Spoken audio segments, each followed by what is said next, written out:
tal? Bienvenidos a la mesa de periodistas. En México, la desaparición de personas dejó de ser una tragedia aislada y se convirtió en una situación generalizada, tema que ha prendido todas las alarmas, nada más y nada menos que en la ONU. Hoy, el país enfrenta su cifra más alta, más de 130,000 personas desaparecidas o no localizadas, según diferentes registros, que evidentemente la cifra puede variar. Para colmo, la mayoría de quienes salen a buscar a esas personas no son autoridades, son madres o familiares del sexo femenino, situación que evidentemente ha agravado toda esta crisis de desaparecidos en México. Soledad Durazo, periodista; Alberto Bello, periodista y analista; Luis Miguel González, director editorial de El Economista. Gracias por estar con nosotros. Bienvenidos. Gracias. Gracias. Soledad, empecemos contigo. El ejercicio que hacemos aquí en la mesa de periodistas parte precisamente de observar la noticia de mexicanos, pero desde adentro de México, el interior de la República, o desde el exterior. Y hemos encontrado que las cifras o la percepción se lee de manera totalmente diferente. Tú particularmente en Sonora vives una situación que tal vez pueda ser diferenciada de lo que vivimos en el centro del país. Bueno, sí, habría que destacar la visibilidad que el colectivo de madres buscadoras de Sonora, por ejemplo, en el caso específico del estado, le ha dado al tema. Una visibilidad que ha trascendido las fronteras sonorenses, por un lado. Y por otro lado, lamentablemente, los frecuentes hallazgos que se registran aquí en el estado de personas desaparecidas y las fosas que constantemente... Los crematorios, es que los últimos años, si se fijan, hemos ido integrando a la narrativa escenarios tan dramáticos que los veíamos en otros lados o en películas. Y ahora hablar de hornos crematorios y hablar de puntos, de centros de exterminio y hablar de fosas clandestinas donde decenas de cuerpos son localizados, ya nos amenaza por su frecuencia con la posibilidad de hacerlo tan normal que perdamos la capacidad de asombro. En ese sentido, creo que lamentablemente Sonora sí ha aportado a esta narrativa, a estas cifras, como decías, Joely, al inicio del programa. Pues yo, según las cifras que revisé, del 31 de diciembre del 52 al 14 de julio, a la mañana de hoy, del 2025, tenemos 367,898 personas en México en situación de desaparecidas, de las cuales 130,000, es decir, para hablar en números redondos, el 35% ha sido localizado sin vida, perdón, ha sido localizadas. Personas desaparecidas o no localizadas. Sin vida, el 8%. Con vida, el 9%, por fortuna. Desaparecidas y no localizadas, el 64%, que significa el 64%, 237,843 personas. Pero gravísimo. y yo creo que no debemos quedarnos en los números. Yo creo que debemos ver más allá de lo que esto nos está hablando. Así es. Luis Miguel, las cifras pues obviamente son duras, pero también si partimos de que con que falte una persona en la mesa de tu familia, creo que ya nos debería de simbrar y de alguna manera lo vamos normalizando. Creo que la tragedia dentro de la tragedia es precisamente esta normalización. Normalización quiere decir incapacidad de indignarnos, de asombrarnos. Normalizar quiere decir poner la sospecha en la víctima o en los familiares de las víctimas. Normalizar quiere decir insensibilizarnos frente a la tragedia de las madres buscadoras, la violencia que se ejerce contra ellas. Normalizar quiere decir no querer ver que esto no puede ser una situación donde el avance se mide en centímetros cuando hemos retrocedido kilómetros. Alberto. Sí, o sea, el tema más, o uno de los temas más preocupantes es lo que mencionabas al principio, pues que somos un estado omiso donde quien busca a los desaparecidos son las madres con gran riesgo de su vida, como sacó en un informe Amnistía Internacional. 97% de las madres buscadoras dicen que han sufrido violencia, muchas han sufrido extorsión, amenazas de muerte, todo tipo de torturas, el 10% nada más y nada menos. Entonces, resulta que la búsqueda de los desaparecidos está en manos de las personas más vulnerables, que son las madres, que ya están diciendo que son víctimas de violencia. Evidentemente el problema es más grande, es un problema, pues igual que tenemos impunidad, que tenemos impunidad de más del 90% en casi todos los delitos, pues por eso también somos incapaces de encontrar a las personas que desaparecen. Es un tema terrible y a mí ahora mismo yo creo enfatizar esa parte de la omisión del Estado en su responsabilidad de encontrar a los ciudadanos que no aparecen. Claro, de hecho salir a buscarlos. Luis Miguel, decías, no podemos celebrar esos centímetros cuando hemos retrocedido kilómetros. ¿Ha mejorado o mejora algo de administración federal en administración federal o a escala? Ahorita lo revisamos con Soledad. ¿Cambia de algo cuando cambia el presidente o la presidenta, pero al nivel estatal la impunidad continúa, Luis Miguel? Me cuesta mucho trabajo ver los avances porque lo que predomina es un teatro del horror.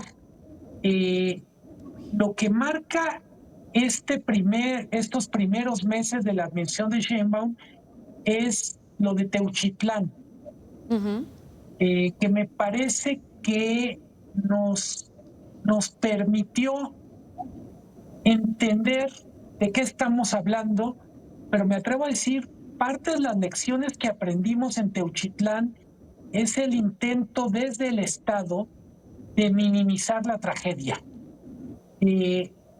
Por una cuestión casi de narrativa, toda la discusión se enfocó en si eso era un campo de exterminio y entonces se pasó a ridiculizar esto de no usar, literalmente no invocar lo nazi en vano, cuando lo que tenemos es un centro de reclutamiento que funciona a la vista de la autoridad en una zona relativamente próspera, donde tenemos, por ejemplo, me llama la atención en parte por mi sesgo de periodista económico, lo que tenemos es una especie de mercado laboral absolutamente terrorífico donde se reclutan a los jóvenes con promesas, jóvenes que pueden responder este llamado, esta convocatoria, porque no tienen oportunidades o porque quieren avanzar muy rápido.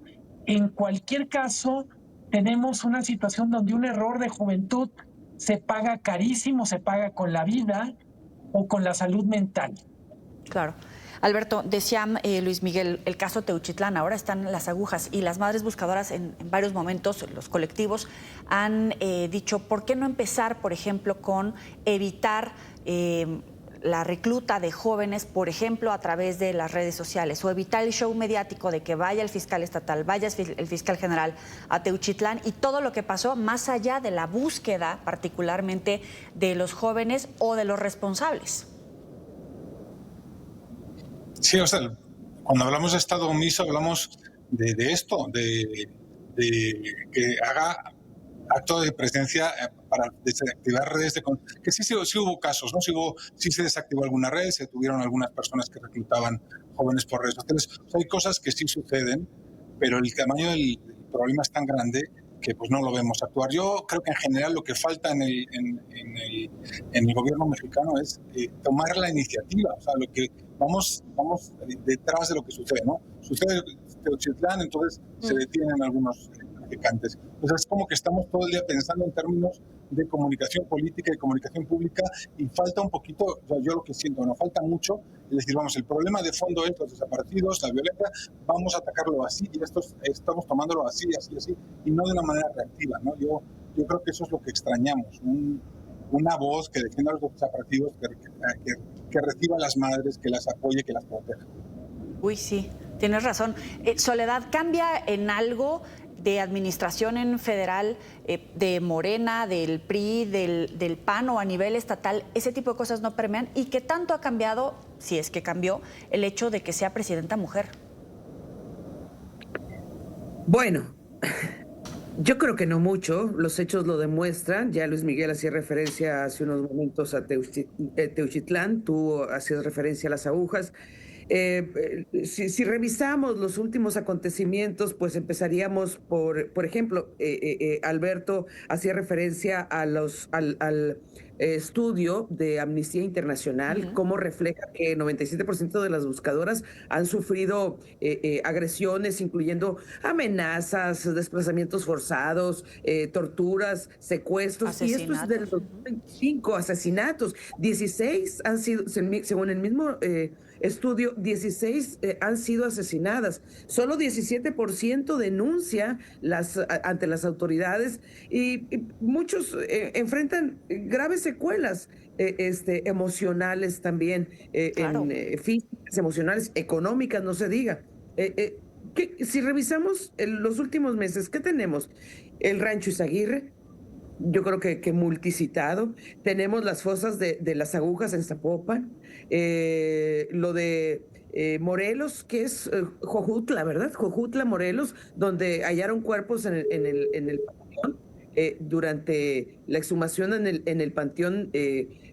Colectivos recuperaron al menos 60 cuerpos y así nos podemos ir yendo también en San Luis Potosí, aquí mismo, en Sonora, en fin. Entonces, procurando contestar tu pregunta, Yoeli, creo que no ha cambiado mucho el hecho de que una mujer esté al frente. Yo creo que lo que tiene que cambiar son cómo se ataca el problema, cómo se ataca este tema. Tenemos de entrada evidente que el Estado garantiza la impunidad. Qué triste, ¿no? Pero la actuación del Estado, eso demuestra que garantiza la impunidad. ¿Cómo podemos, de alguna manera, buscar que cesen estos hechos? A lo mejor revisar los protocolos de búsqueda, irnos a las causas.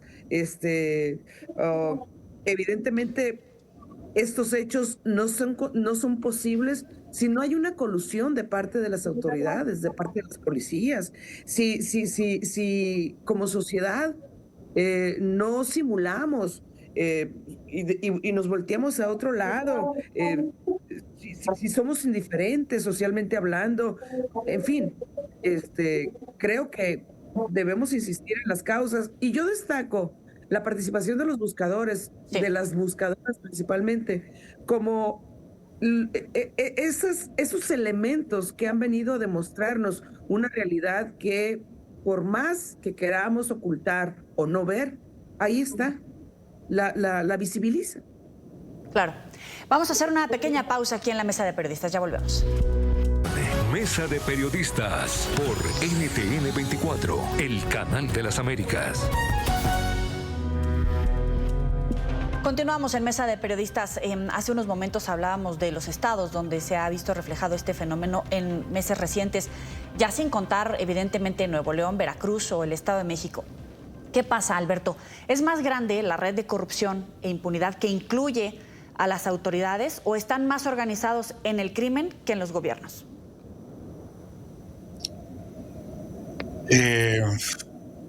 Todo lo anterior. O sea, el tema de la colusión, no me cabe ninguna duda que el gobierno federal tiene toda la intención de detener a aquellos que estén coludidos y que investigar.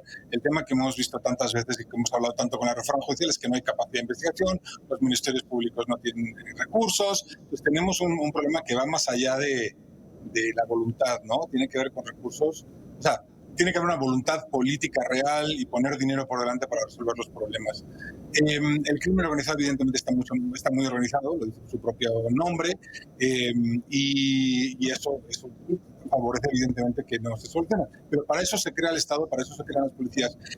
Uno de los temas que ha querido resolver esta administración, y que es un tema histórico, es pues que los estados, más que coludidos, lo que sí han hecho siempre es lavarse las manos y dejar que la federación se encargue de estos temas.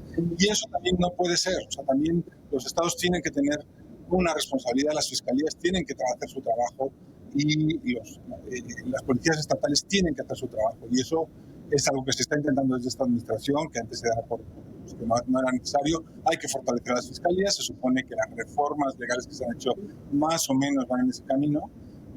Pues tiene que haber también una parte de que los estados entiendan que es parte de su responsabilidad, no más allá de echarle toda la culpa al gobierno federal. Luis Miguel. Yo decía Alberto, no le cabe ninguna duda que el gobierno federal quiere. Yo sí tengo dudas. Creo que hay un conflicto al interior del gobierno, de los 3 niveles de gobierno, donde claramente hay una parte que sí quiere, pero también hay que hablar, hay gente desde dentro que está saboteando el trabajo, hay gente que lo está minimizando. Y está una pregunta que nos permite volver a lo que es como el hilo conductor del programa es, ¿por qué le ha salido tan barato a los gobiernos una crisis tan grandota? Uno diría, en otros países, una cosa como lo de Teuchitlán hubiera provocado probablemente la caída del gobierno local. Por lo menos. Y literalmente el gobernador se dio el gusto de venir a promover un concurso de clavados, literalmente de un concurso internacional de clavados, el día que estaba el escándalo, donde acaba de estallar el descubrimiento de Teuchitlán. Creo que eso nos da una idea. Hay algunos que estamos horrorizados, hay algunos que estamos espantados, pero para la mayoría de la población no alcanza esta crisis ni siquiera para llevarlos a las urnas, para tratar de hacer expresar su molestia, su malestar frente a tanta indiferencia, incompetencia, complicidad, omisiones y una larguísima serie de adverbios. ¿Será que, porque estamos hablando ahorita de desaparecidos en Sonora, pero vemos la operación del narcotráfico en Sinaloa con el gobernador en el estado? ¿Acaso es que nos hace falta empatía con las víctimas como sociedad en conjunto, Alberto? No, sí, evidentemente, o sea, cuando digo que el gobierno federal quiere resolver el problema, lo que quiero decir es que no me cabe la idea de que no lo quiera. O sea, lo que pasa es que además de quererlo hay que ponerse en acción, y para ponerse en acción tiene que importarle a la opinión pública, y lo que parece ser es que la opinión pública ya que se le acabó, ¿no? Se le acabó con todas las críticas que se hicieron a los gobiernos previos. Parece ser que a las administraciones de Andrés Manuel López Obrador y de Claudia Sheinbaum, pues parece ser que se les dio una carta de, bueno, prueben ustedes de esta manera. Y bueno, pues parece ser que no hay ese clamor en la calle de que se resuelva el tema de la seguridad, los desaparecidos, etcétera. Entonces, pues ¿por qué es? No lo sé. Pero sí, es cierto que no lo ven como un riesgo político. Las elecciones no estamos viendo que este tema aparezca. Evidentemente nadie quiere tomar la bandera de que va a resolver el tema de la seguridad, porque sabemos que es muy difícil y muy de largo plazo. Entonces, pues es un tema que políticamente parece que no funciona para detonar respuestas electorales en la población. Soledad, sí, Soledad, el gobernador, o sea, estuvo dentro del gobierno como secretario, tiene toda la interlocución con el gobierno federal, evidentemente tiene experiencia, conocimiento particularmente en el manejo, o quiero pensar, de la seguridad pública. ¿Qué es lo que pasa entonces?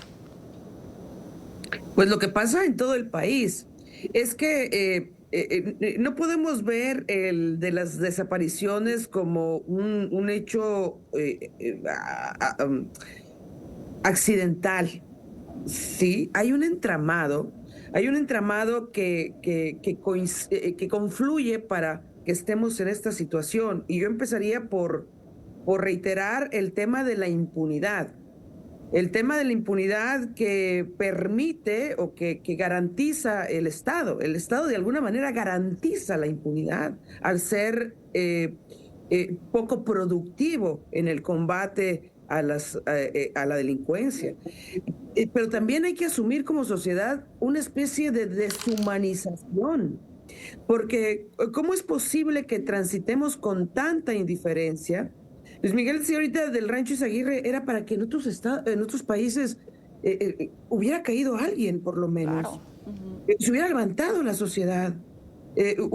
Somos muy buenos para la pachanga, nos organizamos muy bien. Pero cuando se trata O para de tuitear. reclamar y de señalar, somos muy dóciles o muy flojos o indiferentes. Sí, hay un abandono institucional en general.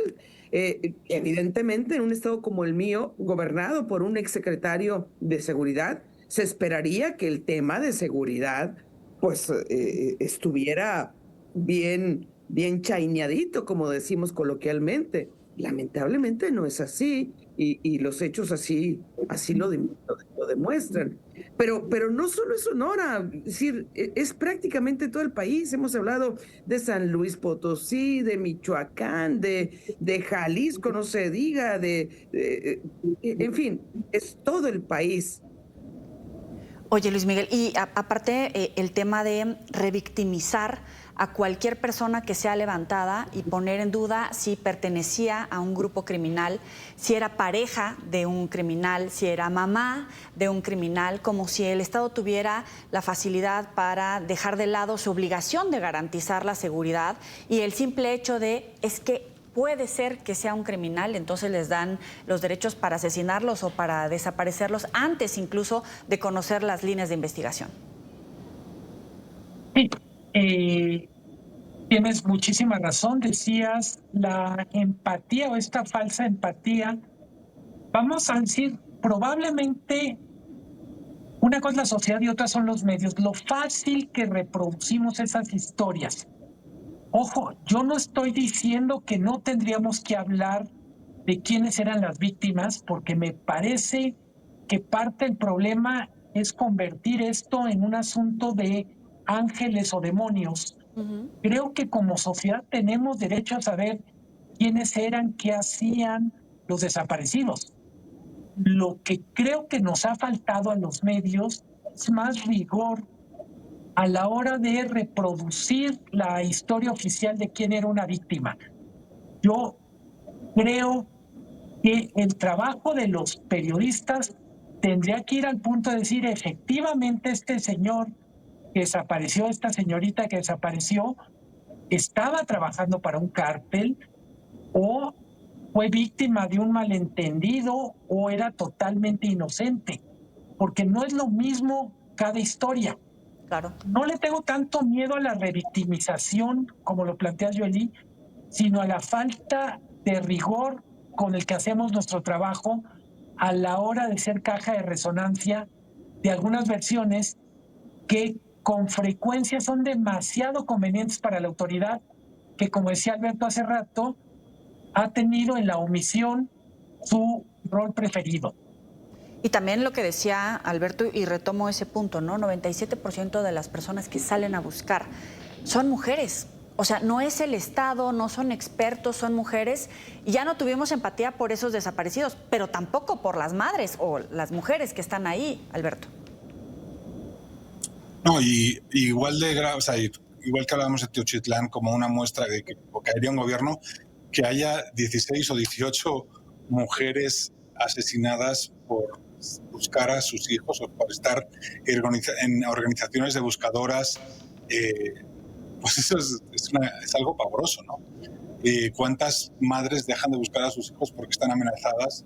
Los medios que hemos querido entrar a algunos campos de exterminio o algunas fosas comunes, pues te das cuenta quién controla la zona. Yo, por ejemplo, en un trabajo que hicimos alguna vez, había que ir en Tamaulipas para entrar a una fosa, había que pedir permiso. O sea, las madres tenían que negociar con los carteles locales, la policía más o menos las dejaba ir. O sea, el ir a rescatar los huesos de tu hijo se vuelve una actividad de alto riesgo que les cuesta la muerte a muchas, porque 18 son muchísimas. Entonces, sí, son unas mujeres heroínas que desgraciadamente no creo que sea su voluntad serlo. Claro. No, y además el dato que daba Soledad, que sí se han encontrado personas con vida que estaban en la lista de desaparecidos, ¿no? para no dejarlo de lado. Comentario final, Soledad, ¿hay expectativas sobre los resultados que se puedan dar a partir de la estrategia que está planteando la presidenta? Bueno, primero que nada, si me permites, yo compro totalmente la idea, la argumentación de Luis Miguel en el sentido de el siempre necesario, imprescindible rigor periodístico con el que debemos trabajar. Yo me resisto a perder la esperanza. Y siempre que hay una propuesta que se anuncia una nueva estrategia, trato de renovar la esperanza, porque por decisión soy optimista, aunque a veces la realidad nos pegue duro y no nos dé herramientas para seguir pensando que se puede salir adelante. Yo quiero pensar positivamente. Se nos acabó el tiempo, por desgracia. Soledad Durazo, Alberto Bello, Luis Miguel González, gracias por estar con nosotros aquí en la Mesa de Periodistas. Nos vemos la próxima. Pásela bien.